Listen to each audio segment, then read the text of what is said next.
Good afternoon, everyone. My name is John Taves, and I'm the event coordinator here at McNally Robinson Booksellers in Winnipeg. We're also joined by our store in Saskatoon, and this event is being broadcast from Treaty 1 territory, the traditional territory of Anishinaabe, Cree, Oji-Cree, Dakota, and Dene peoples, and the homeland of the Métis Nation, and from Treaty 6 territory, the traditional territory of the Cree, Saulteaux, Nakota Sioux, Stoney, Cree Iroquois, and the homeland of the Métis Nation. Though we're saddened by our inability to gather in person, we're pleased that so many of you could join us for McNally Robinson's first online event this fall, and I can think of few better events to begin our season with. Many thanks to the authors, the academics, the activists, and advocates for taking time out of their busy schedules to join us here today as we recognize the Prairie launch of Storying Violence, Unravelling Colonial Narratives in the Stanley Trial, published by the good people at ARP Books. You'll only have to put up with me for a while as I introduce all of today's participants.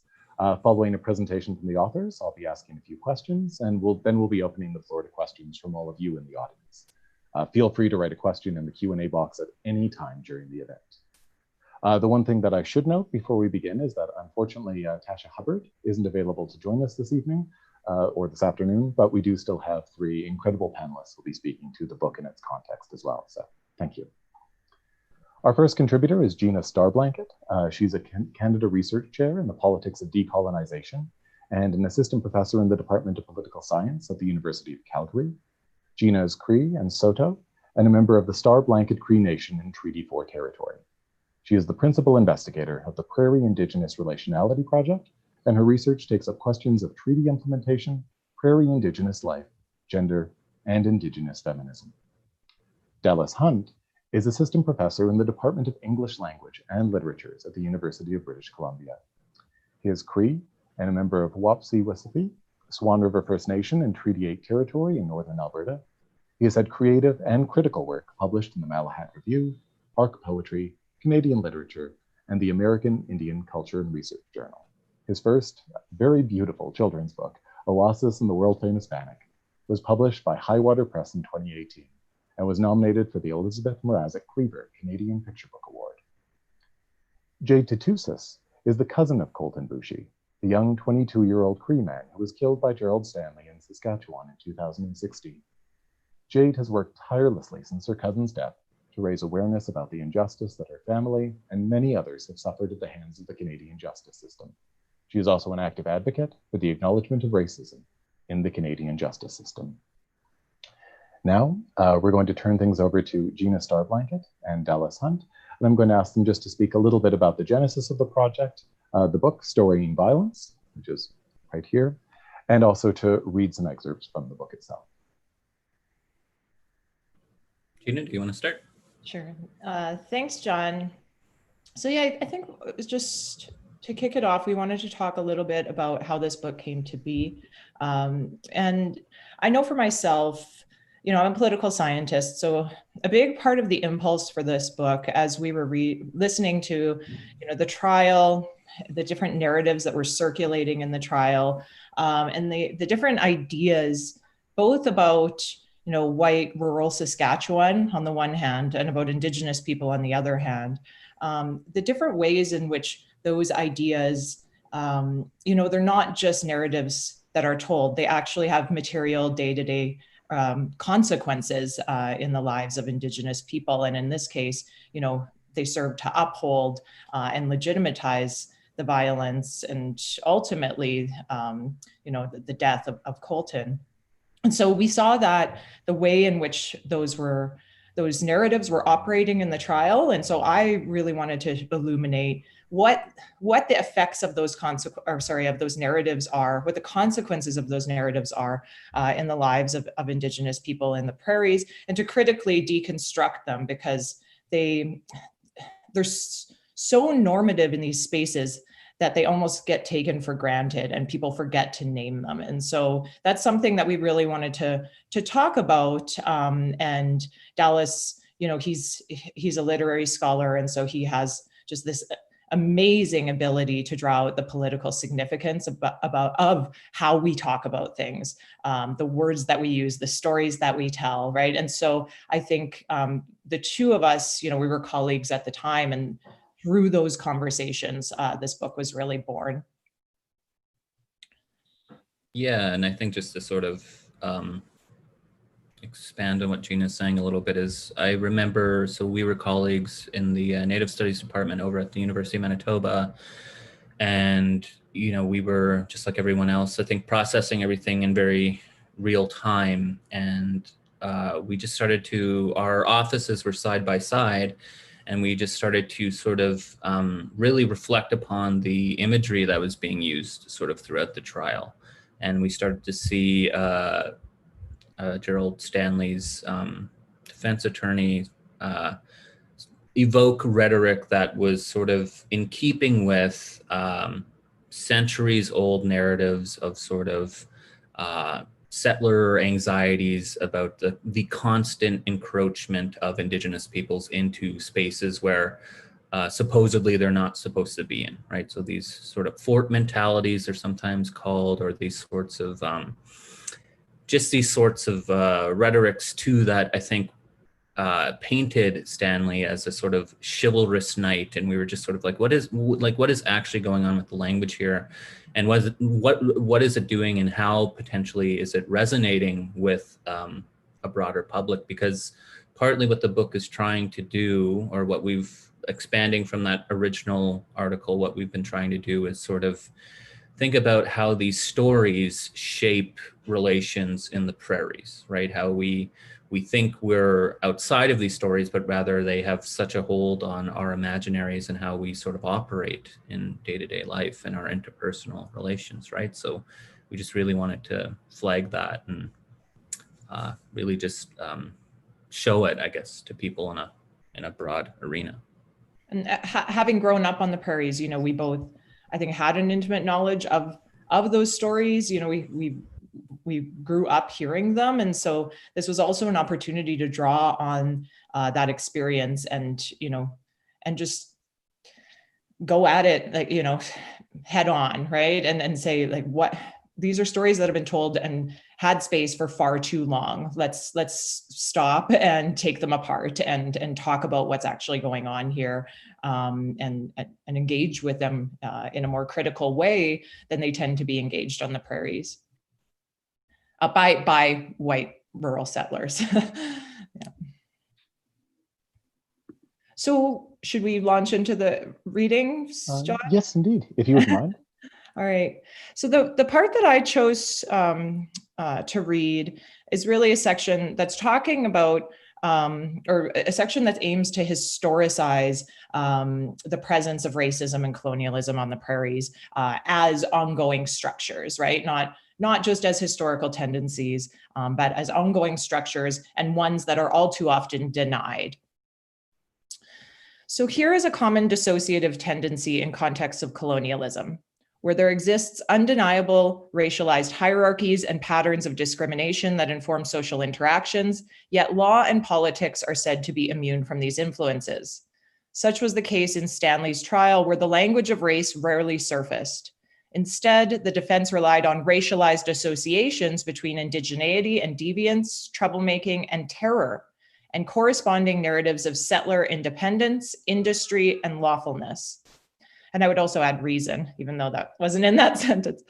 It is precisely because these narratives are so deeply normalized in the prairies that they were able to make sense to the jury and ultimately configure the outcome of this case. At a systemic level, narratives of colonial violence are often dismissed by settlers as a fabrication of historical revisionism, while peaceful histories of colonial settlement and development are regarded as the correct, unbiased, or true version of the past and present. Even when colonial violence is acknowledged, and it is rarely acknowledged in the prairies, it is situated as a historical phenomenon that is disconnected from contemporary contexts, which in turn obscures the many ongoing operations of settler colonialism. At an interpersonal level, the denial of racialized hierarchies blocks the potential for Indigenous suffering to be recognized and addressed, as Indigenous people are continually told that our lived experiences of oppression are a product of our own making, markings of a broken culture, an unwillingness to join Canadian society, or a product of gratuitous self-victimization and entitlement. At the same time, preconceived assumptions and stereotypes that many non-Indigenous people hold about Indigenous people and communities are rendered invisible. To settlers in the prairies, then, this is the natural, normative order of things, as told to them via the logics and stories that settler colonialism and its proprietors cultivate. Yet, despite what many Canadians would like to believe, the contemporary crises of relationship between Indigenous and non-Indigenous people in Canada do not exist in a vacuum. This book, in many ways, is a response to Stanley's lawyer's assertion that the trial was not, quote, a referendum on race, end quote, or to broader calls to leave race and its constitutive histories of colonialism out of the picture. It is a purposeful effort to bring race and discrimination into focus, to adjust the aperture of the lens through which relations on the prairies are viewed. And that's using Jusker and Dillon's language of adjusting the aperture of our lenses. This adjustment is necessary as the narratives we are going to elaborate lay bare the discrepancies of settler colonial history and the tales it tells about itself. In many ways, these lies of white civility, of the inability to see race or processes of colonization, are crucial to combat as they become the fodder for narratives that naturalize the deaths of Indigenous youth on the prairies. These narratives mark Indigenous deaths as personal, subjective problems, ones unmoored from history and politics and their effects. Yet they are not individualized issues relevant only to the actors involved, but rather are part of a longer history and structure of settler colonial violence, the scaffolding of which attempts to frame Gerald Stanley as an exceptional yet justified agent of violence, instead of positioning him as only one agent of violence in the longer history of force, coercion, and bodily harm enacted on Indigenous communities and their territories. So I'll just turn it over to Dallas. No. Right. Thanks, Gina, for that reading. So what I'm going to do is read something towards the end of the book. I'm also going to include, as I read here, the sort of, we have a quote from Debbie Baptiste, Colton's mother, that begins this section. So I also wanted to just include that, just to have Debbie's voice sort of present here.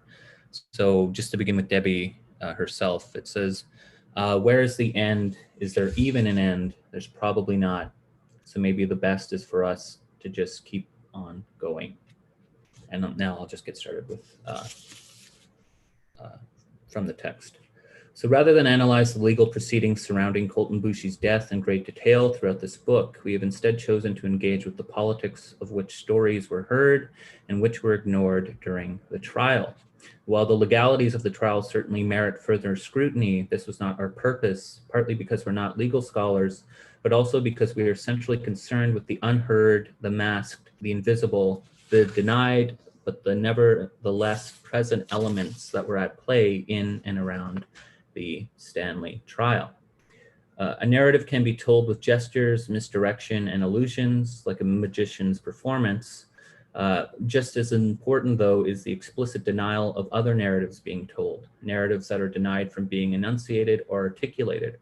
Our task in this book was to unravel colonial narratives and to story the often silenced, elided, or effaced histories of ongoing colonial violence.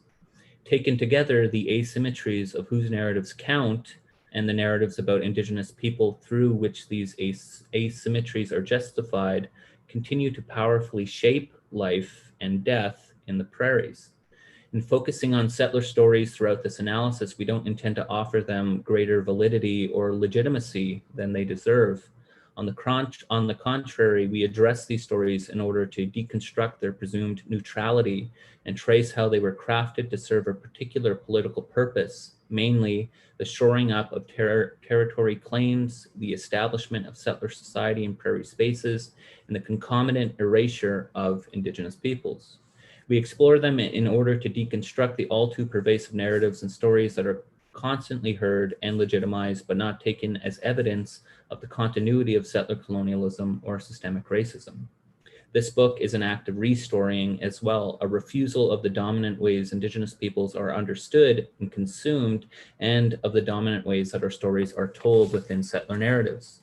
Narratives of indigeneity are often told within heavily circumscribed parameters, as stories of criminality, narratives of deviancy, and/or overdetermined and overwhelmingly instances of pathology or trauma.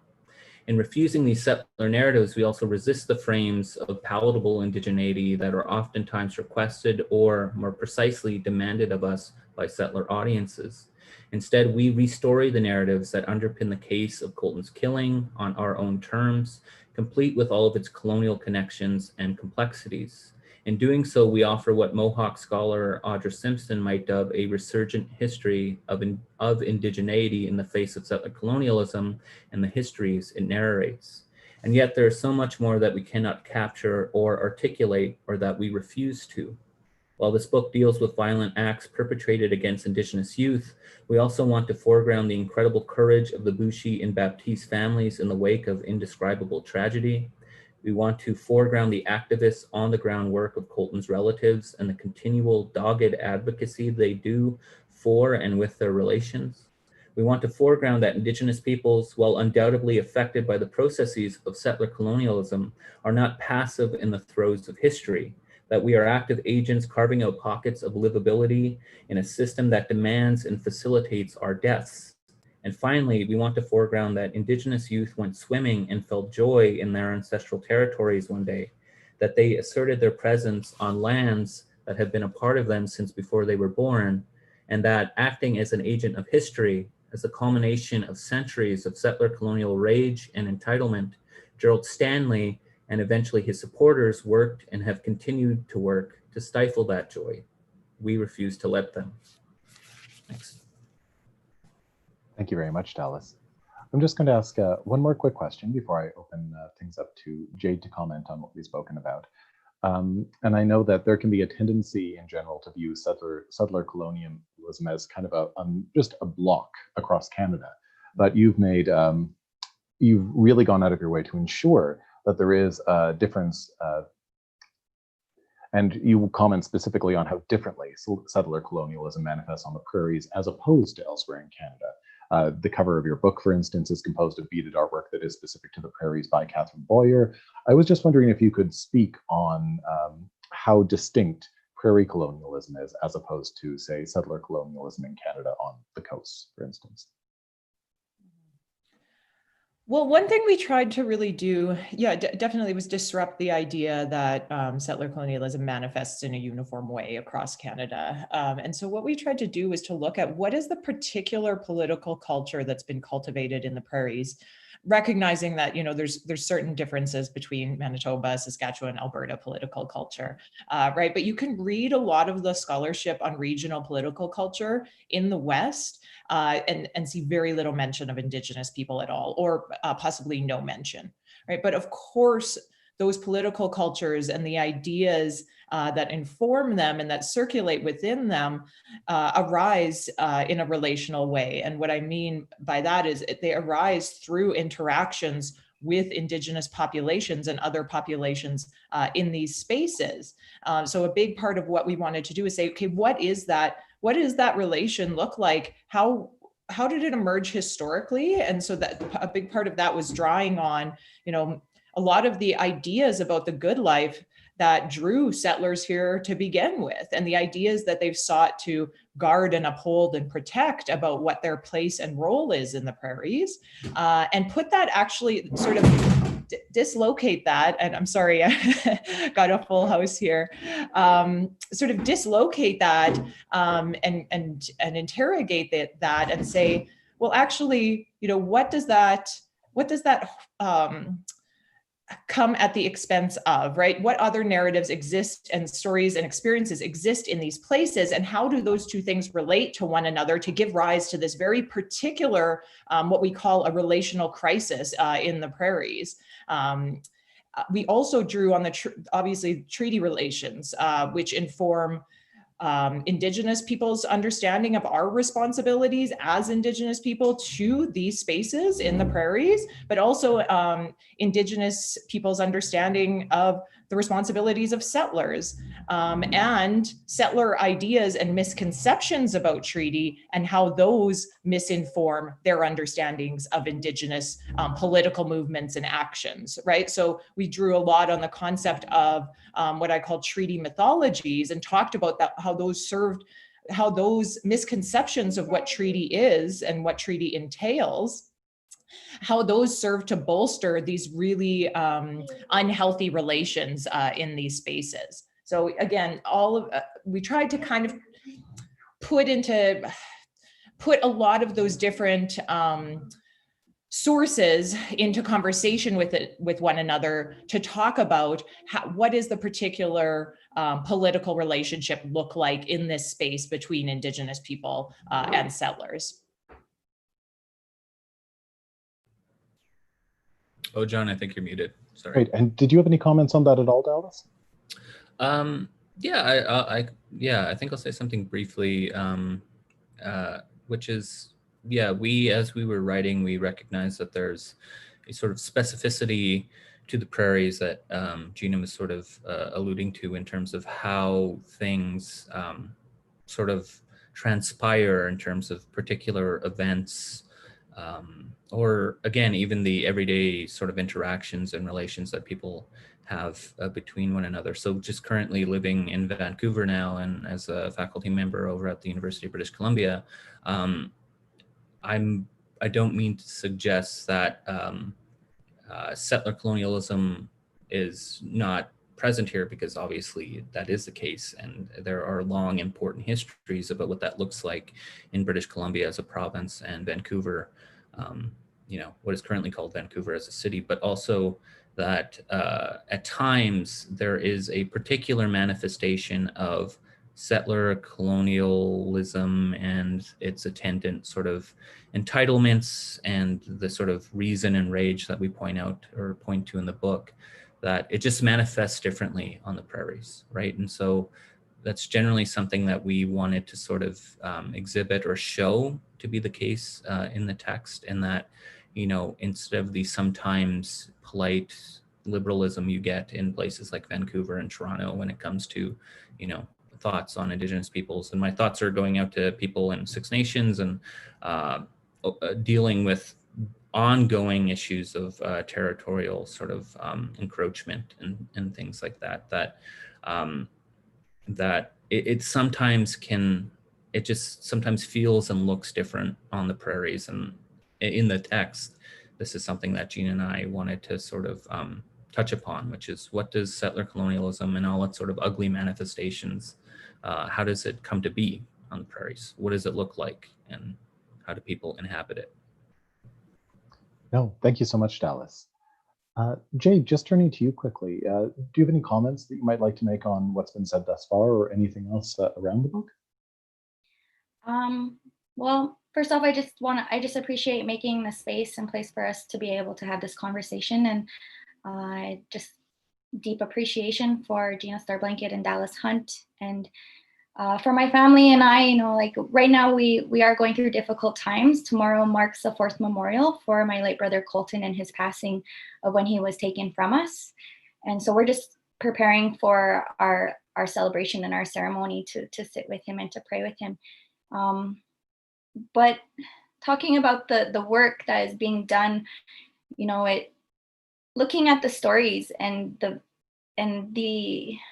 weight that they carry, they inform the public, they inform the people, they inform the past to the present, and they inform the future as we continue to live and to grow and to continue on. Just as the quote that Dallas shared with my auntie's words, like not knowing when this could possibly end, but continuing to find strength and moving forward and continuing to speak out and to stand up, and knowing that we're not alone in this work, we're not alone in this advocacy, because this continues to hinder and continues to weigh heavily on Indigenous people, especially in the prairies, but all across Canada. We continue to see Indigenous people's lives being taken at the hands of settlers, and then being justified through colonial systems, spaces, and places, and through story as well. There's a narrative that gets spun where the families have to work so hard to humanize their loved ones. They have to work so hard to say the truth of what happened to their loved ones, and then to go through a process where their voice is not acknowledged, it's not present. It was definitely the case for us, because we know that colonial stories thrive off Indigenous people's silence. But as we continue to go forward, we see that Indigenous people are not quiet. We are not silent. And we continue to find resources and tools that give us a voice, that continue to make space and place for us to tell the truth as to what happened and what continues to happen. And I'm so appreciative to Dallas and Gina for making that space and place and for working with the families. For the families that lose a loved one, it's so difficult to go through, to continue to move forward and not be able to speak for their loved ones. And so we advocate for those that want to support families who face an injustice and a loss, to work with them, make space and place for their voices to be incorporated, because far too often, a lot of people will try to speak for those families and for those loved ones.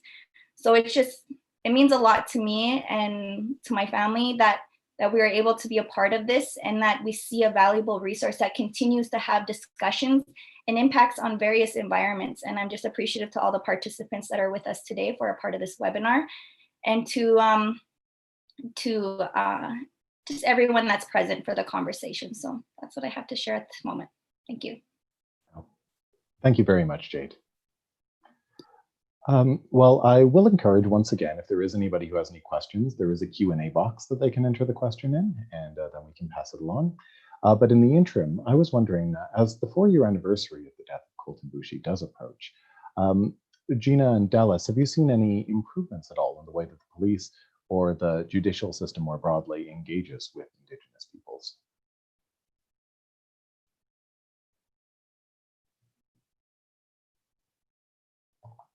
Oh, Gina, I think you're on mute. I was waiting to see if Dallas would start us off with that one.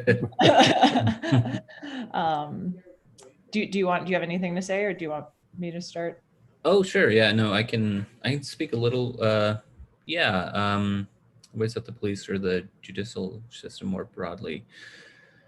So I guess what I would flag immediately, just to sort of contextualize or foreground this conversation, is just in the past year, and even what feels like a couple months, we've had the death of Chantel Moore over in the east by the hands of the police. We've had the death of Aisha Hudson in Winnipeg by the hands of the police. And then the deaths of Jacob Sansom and Morris Cardinal, two Métis hunters who were killed by I think a settler in Alberta over a hunting issue, and who it's still waiting to be seen what this will look like as things progress. But the one thing by evoking those names and sort of bringing them into this sort of conversation, I hope what I intend to do is illustrate that, I think there's the violence against Indigenous peoples is still obviously ongoing, and at times are at the hands of the state itself, right, through these institutions like the police, right? So we're seeing these manifestations that don't seem to be relenting at all, that actually seem to be enacting more sort of acts of violence against our relations in all these different territories. And so in terms of whether or not we're seeing any improvements, I generally am a little skeptical, or at times even cynical of what that improvement will look like, especially when Indigenous peoples are dying at the hands of all of these institutions. And if it's not these institutions, it's people who are acting in the knowledge that they'll be safe from any sort of being held accountable by these institutions, by the police, by the justice system. So I think there are some very glaring examples that sort of illustrate that improvements are slow going, and at times seem borderline not in the offing at all. Institutionally, we've seen, changes to preemptory challenges in jury selection, though, the legality of that is still being hotly debated, or the constitutionality of those changes is still being heavily debated. And so we don't know if those changes will hold in the long term, or what sort of effect they will have. We've also seen provincial governments, making and responding in a number of ways. And so the Saskatchewan provincial government really bolstering those trespassing laws in the aftermath of Stanley's acquittal, which I think, really speaks to the structural, I think, embeddedness of these ideas about indigenous people that were really at play in the trial, and that continue to manifest in these ways following the trial. Right, we see Saskatchewan responding in this particular way. We see a rise in farmers' rights and farmers' gun, I don't know what they're called, but like Facebook groups, gun rights, advocacy groups like that, and those numbers growing. And so I think also at an everyday level, right? If we've seen efforts institutionally, but if we scale down and look at an everyday level, a lot of, I think, the outcome of this trial really serve to amplify a lot of those existing tensions and racial divisions. More recently, we've seen the Alberta government, pass legislation that's really, really containing Indigenous people's ability to protest and organize politically and mobilize politically, and really criminalizing our ability to advocate for our rights as Indigenous people, and our responsibilities to these spaces. And so, those are some of the outcomes that we've seen since. And much like Dallas, I mean, these changes haven't given me much hope, but, we're still here and still talking about them, and still going to be, working on addressing and shedding light on the injustice of those moves. And further to that question, this book is obviously being released at a time when trust and faith in the police and the criminal justice system as a whole appears to be quite lost or wavering. So I was wondering if you saw any resonances between Indigenous and Black communities and their dealings with the police and state institutions as well.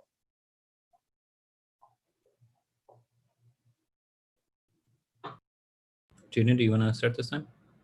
Sure. Yeah, definitely. Right.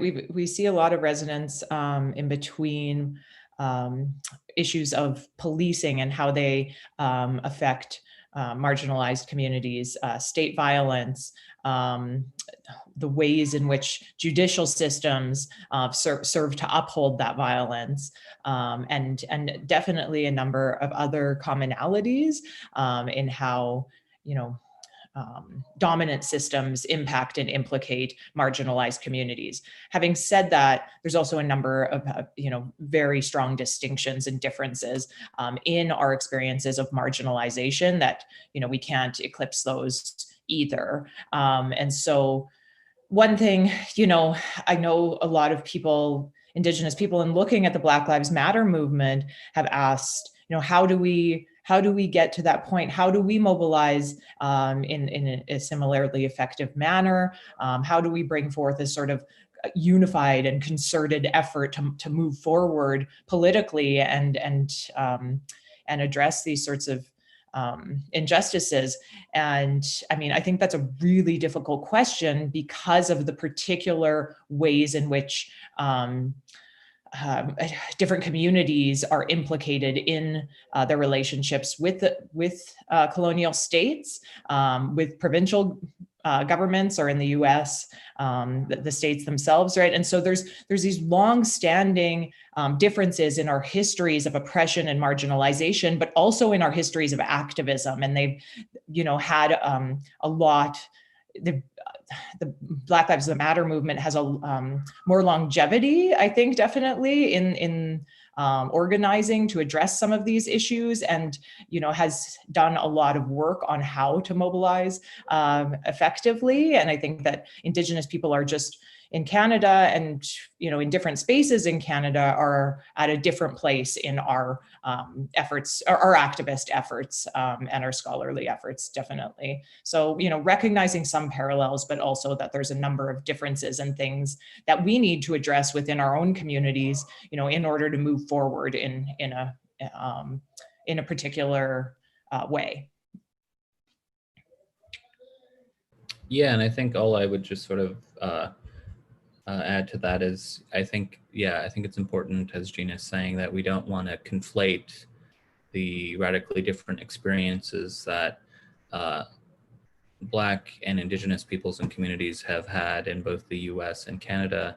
At the same time, I do think it is sometimes useful to look at these sort of coalitional sort of alliances between the two communities, but also the sort of resonances between how we are encountered by the state. So for instance, with the murder of George Floyd by the police, this took place in Minneapolis, and we've seen like long histories of, activism, especially in Minnesota and Minneapolis. And I'm thinking to, back to the Red Power movement and AIM and these sorts of, obviously these organizations that have a lot of problematic elements to them.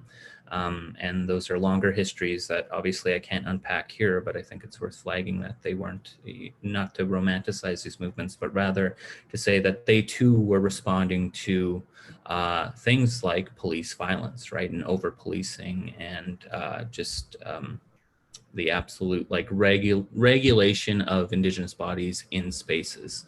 And so there is this interesting, and it's not as Gina's saying, not a one-to-one sort of not a one-to-one similar sort of like experience between the two, but rather there seem to be these sort of echoes that sort of bounce off one another, which is simply to say that, police violence has existed in Minnesota against Indigenous and Black peoples and in communities forever. And you start to see these interesting sorts of ways in which it's happening or taking place, particularly against Black and Indigenous bodies. And so just thinking back to these movements and how they have these historical movements and how they linger into the present and how they have some resonances with contemporary movements, I think starts to draw our eye towards the sort of important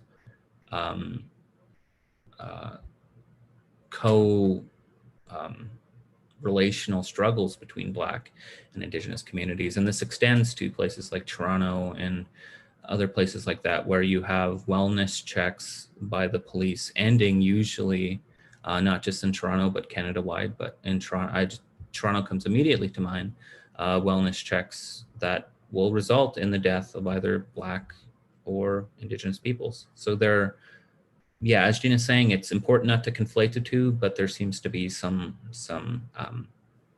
similar effects and or resonances between the two communities. Yeah.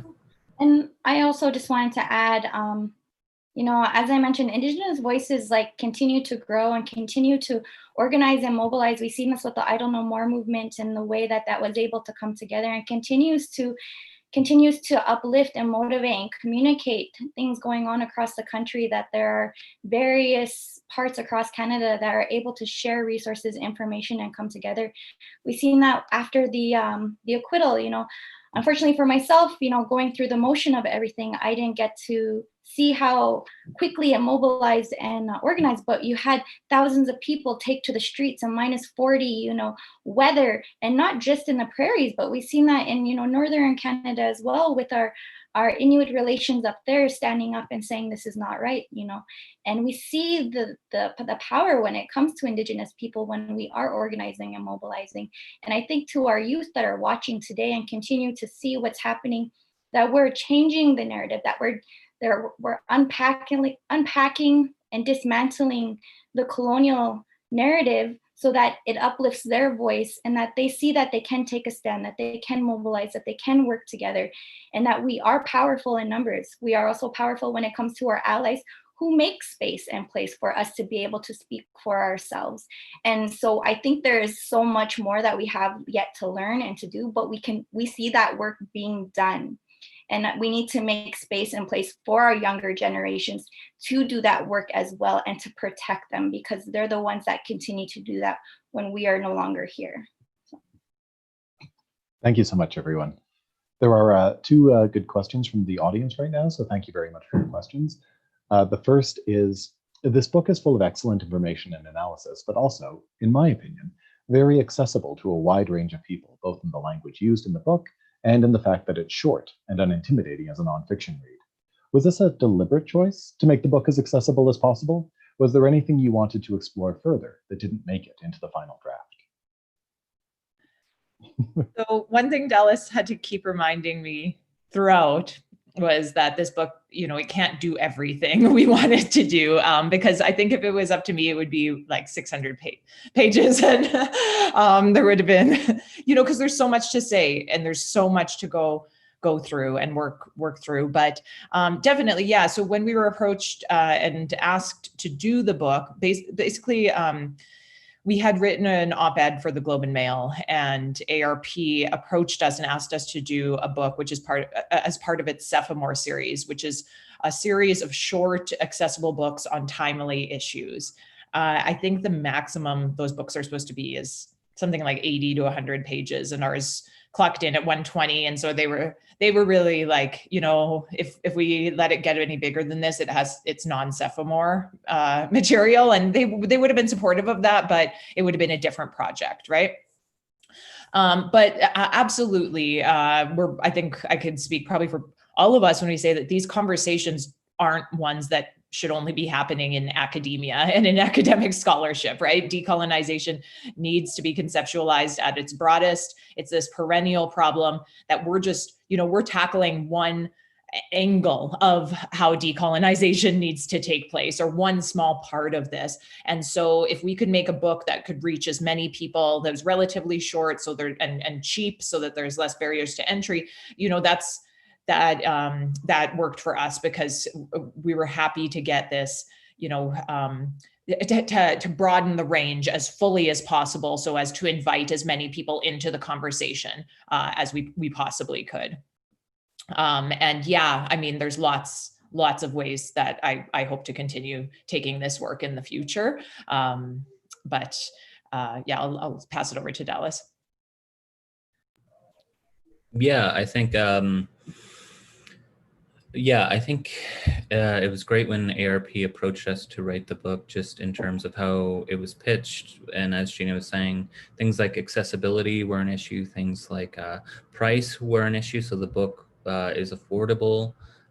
It's accessible, or as accessible as we could make it, in terms of talking about really, at times, complicated topics and subjects, right? Because we're dealing with the histories of settler colonialism in Canada. We're dealing with the legal system. Even though we're not legal scholars, we do touch on some aspects of, how does, Canadian jurisprudence manifest in ways in these systems that are sort of incredibly or inherently violent. And so sort of expanding upon these sorts of and just unpacking and doing this work of having ideas of accessibility and readership and audience on our mind.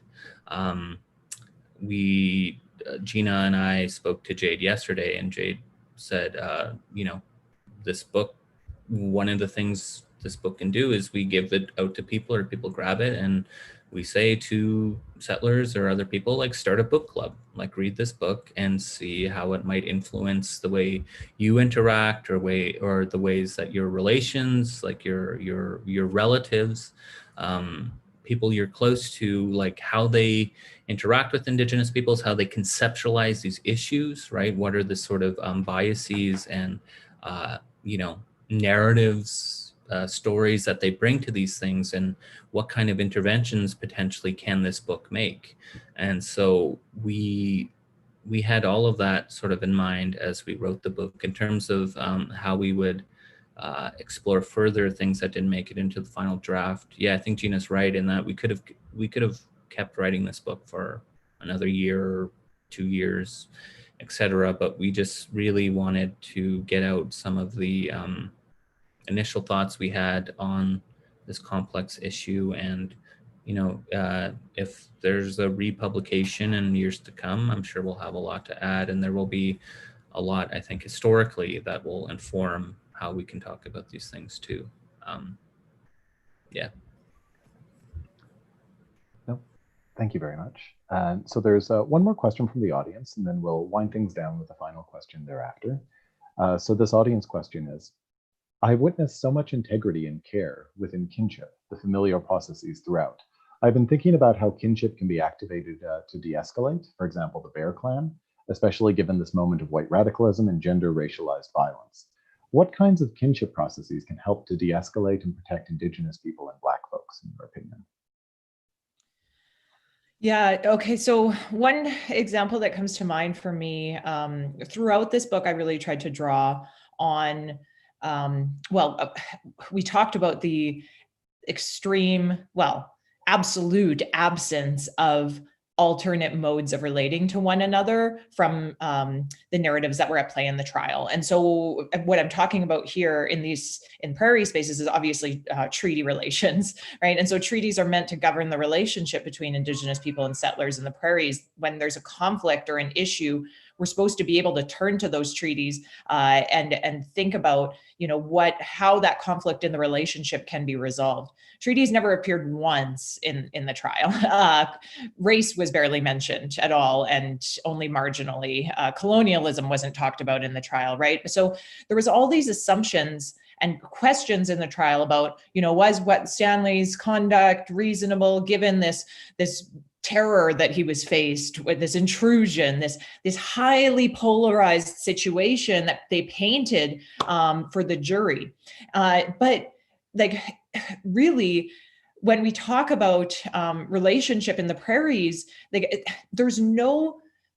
at no point did they interrogate different ways that Stanley could have acted to de-escalate the situation, right? Treaty-based modes of relating are all about being able to talk across those differences, being able to bring people from a different world into relation with you. Well, settlers were occupying a different world, but being able to bring people from different communities and other Indigenous people into relation with you, and to be able to live in shared spaces in nonviolent ways or less violent ways, right? And so at no point, and so we try and juxtapose that and say, what would this have looked like if they had even not taken for granted that this highly polarized way of being is the norm, right? Why didn't they question, the multiplicity of other ways that Stanley could have interacted with the youth on the farm that day, like the ways that our ancestors tried to instill in us in taking treaty, right? That vision for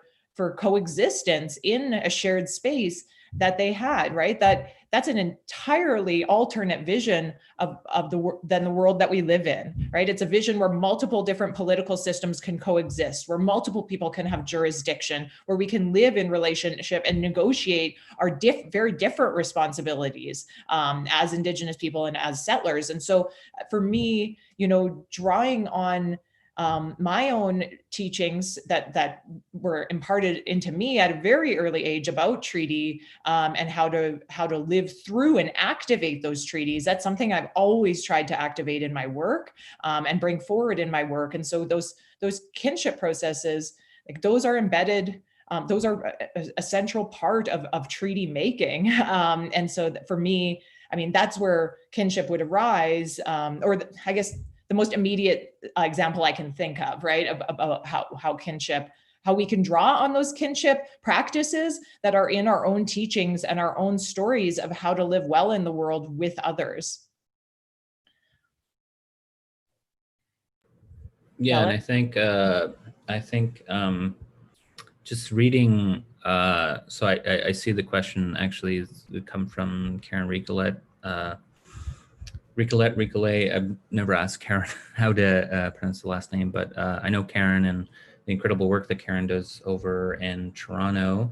I have been informed, I think, by these ideas of sort of kin making or kin in the making, which are these sort of conditional and contingent, in my opinion, ways in which that we can be in relation to non-Indigenous peoples, and in this instance, white settler peoples, but in ways that are not inherently violent, or the relations themselves aren't premised on these notions of violence. As Gina is saying, sometimes it seems as though the worst possible model was picked, and we've now taken that as the sort of ground zero from where we're going to establish relations, which is usually a asymmetrical, non-reciprocal sort of hierarchical way in which to relate to one another. So sometimes how I think through this, and through notions of kinship and kin in the making and all these things, and as Karen mentioned in their question, things like Bear Clan. So my engagements with the Bear Clan when I was in Winnipeg was that I would just be a part of the social media groups, and would see how there was this group of predominantly, but not exclusively, Indigenous peoples sort of patrolling the streets. I shouldn't say patrolling, but sort of walking through the streets of not only North Winnipeg and Northern Winnipeg, but also other areas of the city, to ensure that people are doing well, that they're, Winnipeg is one of the coldest places on earth, and that's something I can vouch for, I think. As somebody from Northern Alberta, Winnipeg is very cold. But you have a group of Indigenous people sort of walking the streets, making sure that people are safe and well. And these aren't only Indigenous peoples, right? At times, these are non-Indigenous peoples who are, on the streets and just sort of navigating these sorts of systems that are regulating and punitive.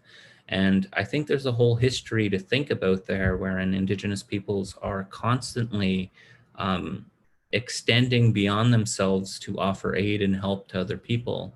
And sometimes what can happen is these sort of that aid and the extension of help can be taken advantage of, it can be dismissed, or it can be devalued. And I really think that Indigenous peoples have done a lot for ourselves and our communities, but also non-Indigenous communities. And sometimes that doesn't always feel reciprocal. So when we're thinking about treaty, as Gina's saying, and things like kinship, there are ways in which something like the massive ongoing structure of settler colonialism prohibits or forecloses on the ability to have genuine good relations between peoples, that maybe we should dismantle settler colonialism entirely. And that way we can actually think what treaty or kinship actually looks like, right, in these spaces that we inhabit and share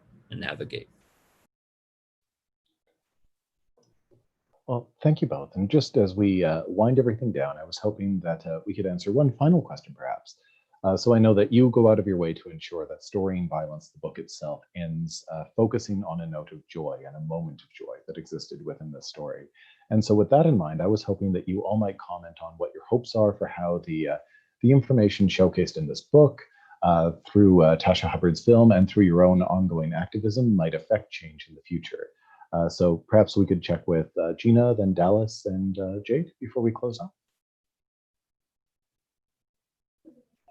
Yeah, I mean, like I said, I think, this is a big transformation, is such a big question, and it needs to take place in so many ways, and on so many different scales, right? And so I always like to see change moving forward as occurring along a spectrum, and our sight is set on what we want to achieve and the worlds we want to imagine, but we can also enact that in our everyday relations. We can model the sorts of relations that we want to see our kids inhabiting, right? And so I think for me, this isn't a book that anyone should have had to write, and a lot of these materials, these materials that are written in the service of change are ones that they're not.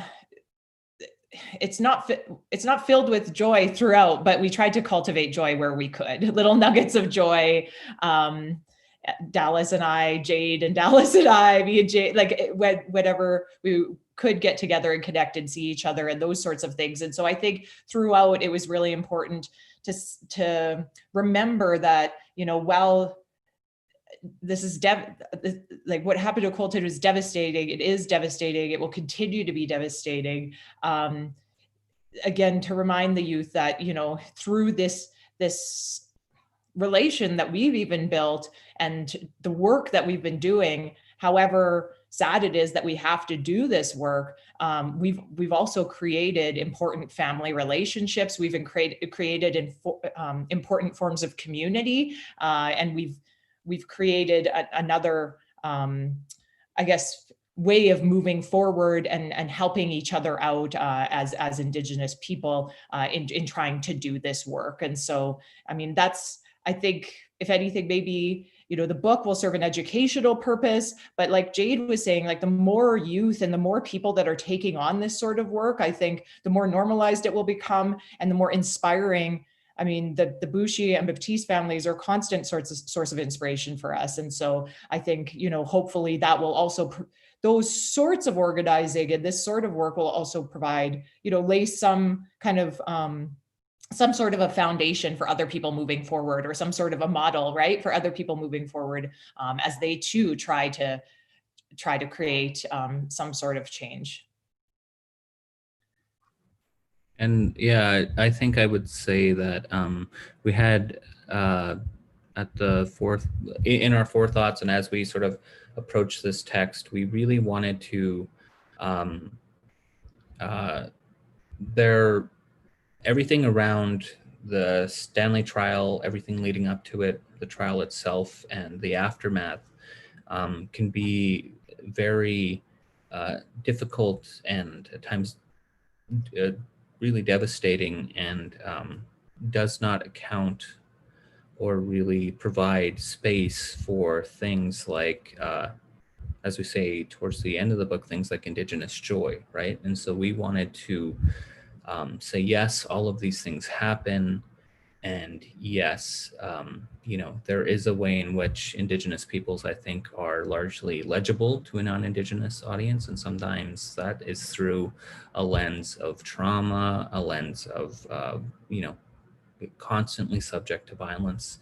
And we wanted to sort of interrupt this a little bit, just simply to say that, these sort of, or sometimes called damage-centered or deficit-oriented readings, really position our communities in that place and hold us there, right? That we are damaged and deficit, or we have a sort of inherent deficiency that cannot be overcome, or that we don't have these radical instances of joy or desire and all of these other things. So in writing the book, we wanted to, especially towards the end, foreground that, that the youth, that they were with one another and that they were enjoying one another's company and that they were experiencing things like joy, and that Indigenous peoples across Canada do that. It's making the best sometimes out of a bad situation, or just simply being in relation can do a lot of good work. And I can just say, from this book alone, I've been in contexts or instances where I'm with Gina and Jade, and we have experienced, like, we've had good times, and we've been in relation in good ways, and yet we still carry the heaviness of all of this, right? This project. So it's really about that holding space for all these affective registers, while Indigenous peoples also have complex personhoods, and we're constantly holding all of these things at once. And that, I think, as communities, we should be read as being as complex and able to hold all these things as any other community, generally speaking. Oh, I'm just trying to gather my thoughts while listening to Gina and Dallas, just share, and it definitely hits me deep. I might get a little emotional. every individual has a gift and an ability, has a presence on this earth. We all learn things as we go about our journey. And sometimes I'm told that, you know, circumstances and situations will put us into places where we have to put forward these gifts, these skills, this knowledge base, and put it forward in a good way that helps others. Before this, I hated public speaking. I didn't like public speaking. I still tremble when I talk, and I use the knowledge of my kukum and my family. You know, I hold sage in my hand and I smudge before I talk, and I give deep consideration as to the words that I share. And, you know, and it was my kukum who told me that that I was going to speak from now on, because she saw something in me that I was suppressing and I was scared of. And part of that may have to do with, you know, my own trauma and my journey, and with colonialism telling me that, you know, what I have to say is not important and is not valued and nobody will listen. But through this process, we've seen so many people step forward and say, this isn't correct, this isn't just, this is unacceptable. And we still encounter a number of people who push back and try to justify the violence, who further, you know, celebrate and condone and encourage further violence even. And so the work, there's still so much work that needs to be done. And I said it before, I am grateful to Gina and Dallas for putting forward their knowledge, their skills, their positions in academia, and saying, you know, this is what I can do to help with the work. You know, this is what we can do to work with the family. And there are a number of people that continue to do that. Tasha Hubbard, you know, done so much, you know, making the film Nipo Istamasawan, We Will Stand Up, which took the burden off of my family, telling our story over and over. It is so hard to tell the story over and over, and to relive that trauma, because it's not just telling it, it's feeling it, it's going through the motions over and over again. And she used her gift of filmmaking and storytelling to be able to share our story with the rest of the world. And we continue to see people coming forward and enacting their gifts, their abilities, and saying, this is how we can help, and continue to do that. And it's making that space in place. So I am appreciative, and I'm telling anyone who is here listening today that you probably have something as well that can contribute to the work. This should not fall on Indigenous people. This should not fall on Indigenous families. This should not fall on us to do this work, because we are not the ones enacting the violence upon ourselves. And this needs to be picked up by everybody. So take this book, buy it for someone you know who probably wouldn't take the time to read it, who wouldn't take the time to, you know, invest and purchase it. Buy it for them, you know, talk about it with them, continue to do the part of the work that we also deem necessary amongst our families and in our communities, especially in the prairies. And for the film, you know, if you want to learn more in-depth information, opposed from the media, because the media will only tell you so much. Watch the film, Nipo Istamasawan. It does come out on APTN in September. There will be a full-length premiere of the entire film. You know, schedule a viewing party with your family, your friends, your colleagues, share the link, you know, continue to help us do the work and push this story into spaces and places it normally would not be invited or welcomed, because that's where the work needs to be done most. And so with that, I just like to thank you guys again for being here today. And I ask that whatever you're doing tomorrow, if you can say some prayers for my family and I, you know, we'll be going into our 4th memorial for my brother. And as Gina said, you know, like, this is a book nobody should have had to write. These are narratives that we shouldn't have to break down. You know, the film wasn't something that Tasha wanted to make or should have had to make, because at the end of the day, I wish my brother was here as opposed to, you know, a book launch. I wish he was here instead. I wish I was going swimming tomorrow with him instead. And but that's not where we're at. And so we need people to pick up the work, and we will continue to do the work. So I just want to wish everybody to continue to stay safe be kind to one another, be gentle with yourself, and hi, kanaskan within. Thank you so much, everybody. And I can't think of anything else to end off the afternoon other than with words of gratitude to all of today's panelists for taking the time to come out to speak about such a difficult subject matter. Thank you all so very much. It's been an enormous privilege on my behalf to be able to sit here and listen to you all. So thank you again. Those of you who are interested in picking up a copy of Story and Violence, there are copies at McNally Robinson Booksellers, both in Winnipeg and in Saskatoon. Please do watch Tasha Hubbard's documentary. It is an incredible piece of filmmaking. And other than that, thank you all once again for joining us here this afternoon. Have a wonderful day.